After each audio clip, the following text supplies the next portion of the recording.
Hello, everybody. This is the Connecticut Sports Talent Show, the preview of the Class M final, as Seymour will be taking on Branford, North Branford. And I'm pleased to have on the head coach of the softball program, Nick DeLizio. Coach, pleasure to be able to have you on, man. Oh, pleasure to be with you. Thank you. First and foremost, I just want to say congratulations on getting this far away to the final. Now, I'm not familiar with the history of the program. Is this the first time that they are getting to a final, or have they been there before? They've been there two other times. One was, I believe, in '76. They lost to Sheen Mhm. 8-5, and we got there in 2017, and we lost to Seymour 4-3, I believe. So this is, and for I don't know if you know this, but I broadcast in the NVL. I do basketball and football, and for both the girls and the boys, and also football. And I'm familiar with Seymour as far as their athletic, baseball, basketball, you name it. And softball has been kind of the king of the NVL. Woodland's been there a few times and so on, but Seymour kind of is that cream of the crop. So going into as far as the final is concerned, real quick, knowing that you're facing Seymour, that must be kind of like exciting, you know what I mean, to kind of get back to facing them again. Oh, absolutely. I mean, after our game, I stayed and watched the Seymour Granby game, and the girls watched it from home. And yeah, they're ready. It was funny because you kind of wait and see, wait and see. It was like, are we going to have this rematch and so forth? When I left the dugout, I saw Ken Pereiras, and he told me, "Good luck, or congrats, coach. Hope to see you in the finals." I said, "Yep, I hope so too." So, we have a lot of respect for each other, and obviously Seymour's program has been very good and dominant and historic in the last, I don't even want to say 10 years, more than that, 20, 30. I mean, they've been an NVL powerhouse Mhm. and so forth. So they're a very respectable program, and it's fun to play in those games. That's it. It's fun to play those teams. Oh, it's great to be able to play against teams like that because it's not it's yes, you're facing one of the best programs in the state, but also too, that you have to be on your A game. Like you can't, and I think it kind of goes without saying, regardless of who you're playing, you can't give in, you kind of can't give away an at bat, you kind of can't lose focus. But particularly a team like Seymour, which is going to come in and be fundamentally sound, they're going to pitch it well, they're going to make sure that they're not chasing pitches, etc. So, like I said, you got to make sure that you're on point every time. Correct. No, no. I mean, you're in the championship now. I mean, it's not like the first or second round of a state tournament where you're like, okay, we can kind of roll past this. Every game, every play, every pitch is competitive. You have to be within every pitch. You have to be ready to make the play. You have to be steps ahead, 2 steps ahead, what to do, game planning on the fly, making moves that you just don't want to second guess. What's best for the team at that point, that right there, right now, gut decisions. Mhm. Yeah, and the players just got to know they got to have fun. They have to live in the moment. They don't want to get lost. They still got to play a game. And great quote is that I've heard from one of my older coaches that I've had in the past, Neil Swancheck. He says the game doesn't know who's supposed to win. Still got to go out and play the game. So you go and do that, and you play your best. Um, at least you don't want to leave any regrets on the field. So that's it. You go out, play your best, and may the best team win. I guess like that's how it goes. I think the beauty of both baseball and softball, and I think prime example what we've seen in the College World Series for softball, and kind of what we're seeing with baseball to a certain degree, maybe not as much this year because of a lot of the higher seeds or seeded teams 1 through 16. Almost all of them have gotten to a super regional, minus a couple of them, one of them being Florida. But as far as the reason why I bring that up is because, like you said, it doesn't matter. And I think, looking at football and baseball or basketball, it's a lot different. It's kind of like whoever is the better team, they're going to get there because of the talent, etc. But in baseball and softball, just because you have a higher seed and maybe because you have more talent, it doesn't mean that you're just going to get to a final. You're going to get to the World Series or a super regional. You know what I mean? You need to have, you can wake up, not feel well, your starting pitcher in the circle or on the mound doesn't have it, and then you're down 5-0, and it's hard to get back. I think that's what makes the game so unique and special in a good way. Oh, absolutely. I always say this to people too, that baseball and softball, it's a spotlight sport. In basketball, when there's 10 seconds left, you're gonna live and die by your best player. for the most part. You're going to get the ball in their hands. In softball and baseball, the unique thing about it is that every player has an opportunity for a big hit. And, sometimes the law of averages works out. A player could be batting 200 and there's runners on second and third with 2 outs, and they can hit a bloop single and win the game, and they could be the hero. You can have a pitcher make a good pitch, and it could have been a mistake, but the person was off time or popped it up, and they could be a hero. It's a spotlight sport. Now, it spotlights the good and it spotlights the bad. And also, you'll see a lot of numbers in softball are going down, and when you get that, it's almost that pressure. Everyone looks at the pitcher goes, throws the ball, batter's right there, batter hits it, and now the fielder, all the odds are there. You can't hide in these sports. Like football, a lineman can hide, he misses a block. Basketball, guy might miss a screen, but someone else does something. Soccer, someone's getting lost in the back or up front, the guy's all the way off to the side. You can't really hide. The ball will find you, like they say. So that makes the sport really unique, that it gives everybody a chance to have success, and to be in a moment, to make a big play. So that's the one thing that I'll say, like with the seedings, that you'll see some of these teams, hey, all it takes one hit. It takes one mistake, one extra effort of diving for a ball, making that play, or, focusing just a little bit more, anticipation, all those things happen. And you know what? And that's how you'll see that not always the number 1 or 2 seeds, or whatever the top seeds, win, because if a mistake pitch could be a mistake pitch to anybody, if on teams, seeded 1 through 32. I mean, let's look at the likes of in baseball. I mean, look at Norwalk, look at Westville. They didn't have the best seasons of seasons, but they peaked at the right time. They got hot. I mean, Norwalk showed some signs early, because I think they beat Staples when they were number 1 at the time, but then they kind of, they dropped a little bit, maybe, whatever happened with them. But like I said, they peaked at the right time. Westville, I mean, last year, I think Westville had a kid drafted. They had another kid up in Maryland doing really well. But the reason why I bring them up is they were not high seeds, and now they're in the championship. Let's go back even a couple years before that, when Watertown played against, I think it was Law. Law was like a 25 seed, 28 seed. They were just into the tournament because they needed another team. Well, you know what? They won the whole thing. So it doesn't matter seeding. Was that Foreign? Or it was Foreign. Sorry, it wasn't. Yeah, Foreign played in the opening game as like a 34 seed. Yep. No, I know the Foreign coach, Garrett Walker, and Yep. that was a special run for them. And so, no, it's crazy. So you just get it hot at the right time. You have to, your ace outduels the other ace. It's crazy. Your number 2 outduels the other number 2, and then you just take it from there. You build some momentum. You saw that even North Branford's baseball team this year making it to the quarterfinals and having a competitive game against Immaculate. North Branford, I forgot what seed they were. I think they were they were 20 or 19, and I think they were 20, and Immaculate was 28 or something like that, 26, right there in the quarterfinals. So you see that, and hey, just got to hit it where they ain't. Don't swing at the junk pitches and make the plays, and you never know. Defense is half the battle in these games anyway, a lot. Defense and pitching, and just getting some key plays, laying down some small ball, whatever works to get a run across. And speaking about, defense and small ball and such, because I'm a little bit naive as far as kind of how your team plays, and I apologize, but just looking at kind of the dimensions of the team, and in softball, there's less reaction time. I can't tell you how many times I heard that during the broadcast, during the softball regional, super regional, how, the timing it's so minute compared to baseball, where you have a little bit more time, it's shorter. You got to be quick and everything. Kind of take me into your team, and kind of, what is your team about? I mean, we probably practice defense 85% of the time. It's always bunt defense. It's always situational, runner on second and third, 1 out, no out, what to do with the ball, slap defense, how to go along with that, what to do, not to kind of freak out, first and third situations, suicide squeeze defense. I mean, the squeeze play in softball is one of the most predominant ways to score runs in a tight game, forcing pressure.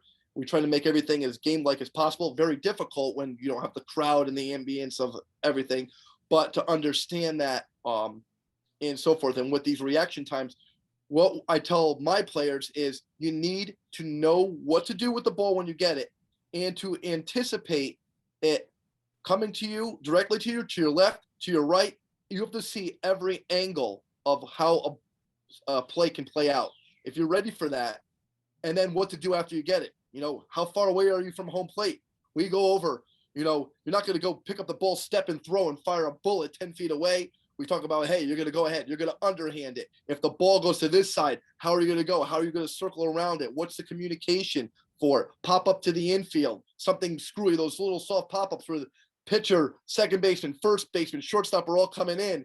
So we go over a lot of communication plays, talking. That's how you prepare, because this game, everything happens so fast in it. Girl hits a slow roller. Next thing you know, she's on first base within a second. And it could ground ball right to the shortstop. It could be, and she's right there, a slap hitter. See, So everything you're saying, man, it sounds very, and I don't know who your favorite football team is. I mean, who's your favorite football team? I'm a Giants fan. Okay, so this will probably be, I guess, good and bad in some way, but it's but the way you're describing everything sounds very Belichickian to me, because Bill Belichick, for all the, you could say, the cheating and whatever, still his teams are as prepared as they can be for every situation, regardless of the talent. They're prepared for every situation, regardless of the weather, the talent, the backup quarterback, whatever it could be. And it just seems like what you're saying as far as on the defensive side, and I'm sure offense, you're the same way, but defense, preparing for every single situation, it's almost like as soon as they get to the game, they've seen everything that can happen. And if it hasn't happened, then I'm sure it's gone over in practice the following day. And having them as prepared as they are is more than half the battle going into these games, especially a crucial game like Seymour in the final. Absolutely. I mean, perfect example.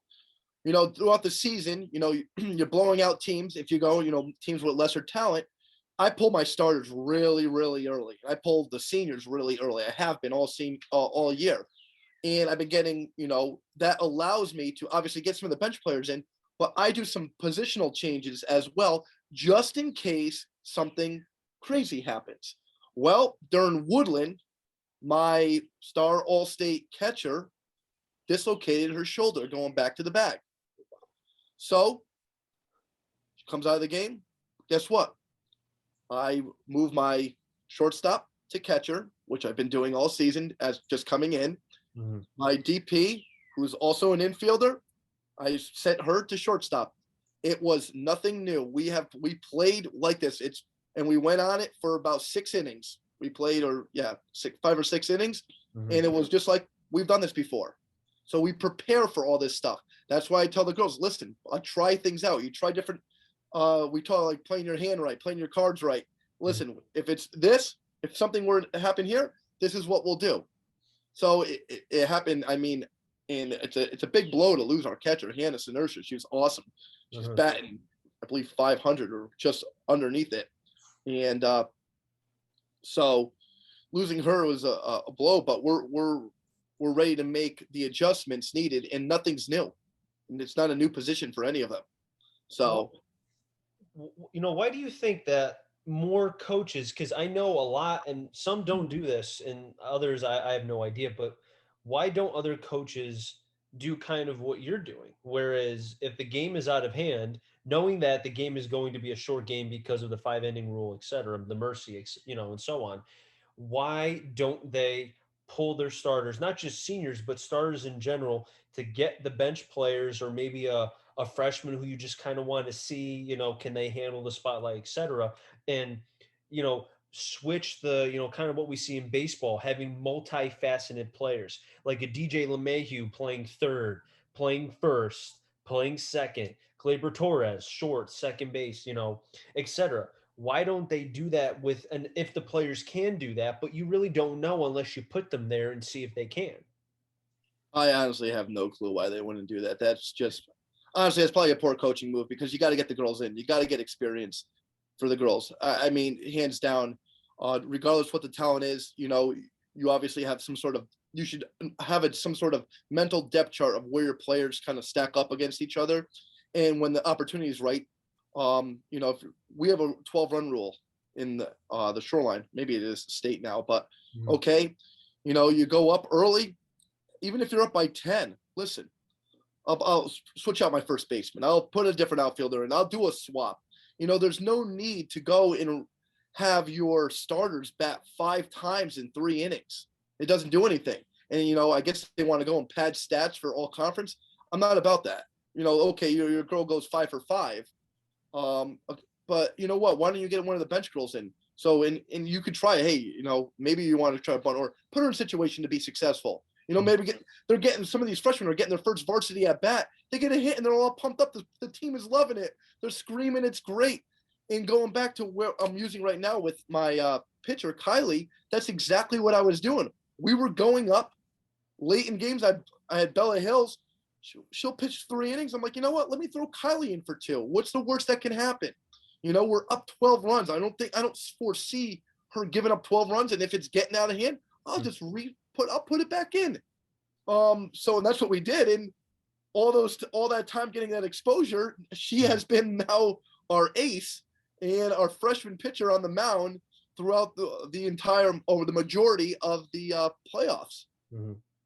Yeah, man. I really like this, and it's something that I feel like is something that if it can be done, and I feel like it's not the impossible as far as a kid just can't be, because like you said, as a coach kind of where your players stack up as far as, okay, maybe he or she can't play short, but maybe they can play first, maybe they can't play third because the reaction time is not there, maybe they can play the outfield.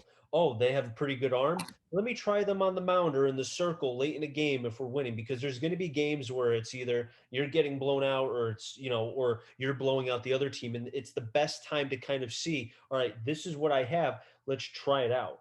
And I just feel like that's a very clever strategy. And you would think coaches, like, as you and I have seen in professional sports, it's a copycat league. If it works, everybody copies it. This is something that I feel like if it's not being copied, you would think at some point it would have to, no? Yeah, I mean, it's about creating an opportunity, giving somebody an opportunity, and it's giving your team down an opportunity for down the road. Everything you do during the season should be setting yourself up for your conference playoffs and for the state tournament. That's what we do. Like, obviously, everything counts in the regular season towards your seeding and so forth. But once the postseason starts, every team is 0-0. Now if something happens, you're ready for it. You need to put somebody in. They've gotten experience. You're not going to go, if you go all year long and play 11 girls, let's just say, or 10 girls out of a team that you have maybe 20. Let's just say, we don't have 20, we have 14.